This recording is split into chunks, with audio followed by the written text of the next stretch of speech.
everyone, I'm Laura and I'm going to show you some Usborne books that are good for introducing your kids to reading. The first one I'm going to show you is called The Little Book of Train Stories, and this one is for little stories, really short ones that are in a dual reader format. And what they are is, it means there's two ways of reading this book. There's a really short sentence on the top of every page, and then there's a longer sentence on the bottom. So usually what parents do is they read the bottom as they go through the book, and when their child starts learning how to read, they start letting them read the top part. So whichever one you read, you're still going to get the gist of the story. And it also works with when you're short on time, you can just read one or the other. It also comes with a CD if you want to put it in the car or anywhere you don't have access to the book. There are princess stories and fairy stories, I believe, in the same format if you want to look for those.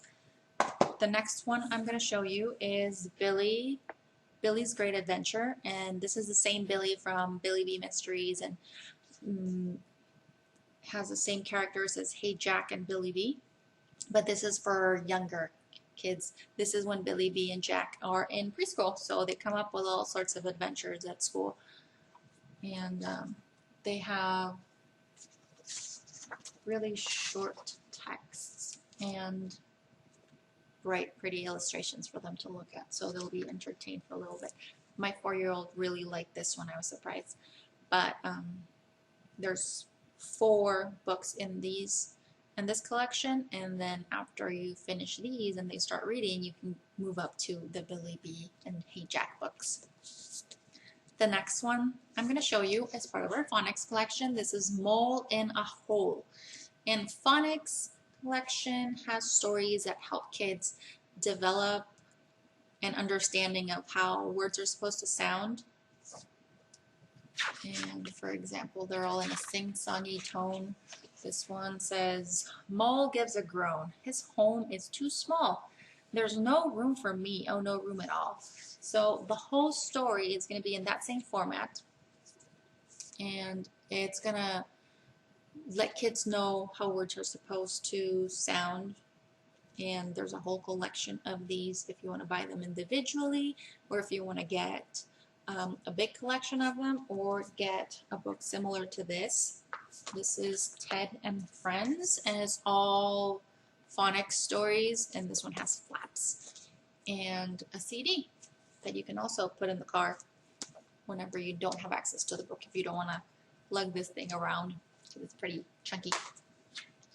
The next one is a cute bedtime story called Ted Instead. This is one of our newer titles, and it's about a little boy that doesn't want to go to bed and keeps telling his mom to take other people instead, until he finally says, take Ted, his teddy bear, and realizes, oh no, Ted's going to be all alone and lonely in his bed, and finally gives in and wants to go to bed with everybody else. The next one is I'm a Dirty Dinosaur. There's another book in this same format called I'm a Hungry Dinosaur. This one's made with, the illustrations are made with mud, and I'm a Hungry Dinosaur, I think it's frosting and sprinkles. So it's a really fun book to look through, and it has a really silly story. It just says, I'm a dirty dinosaur with a dirty snout. I never wipe it clean. I just sniff and snuff about.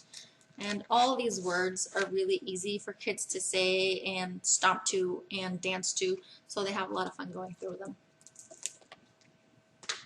And the last one I'm going to show you is called The Big Book of Little Stories. There's a few of our books that are in this format. There's 10-minute stories and 5-minute stories, but these are perfect for bedtime. If you just have a few stories on hand that you want to tell them, so you're not looking for something off the top of your head through 5 different books. And this one has a few classics and a few new ones. A Little Red Riding Hood, A Rabbit's Tale, Little Miss Muffet, The Ant and the Grasshopper, Pinocchio, Goldilocks, The Dinosaur Who Lost His Roar is one of our favorites. So they're all going to have big illustrations, short text, so you're going to get through them really, really quickly, and hopefully you'll have enough stories that you won't run out at bedtime. Thank you for watching. I'll catch you next time. Bye-bye.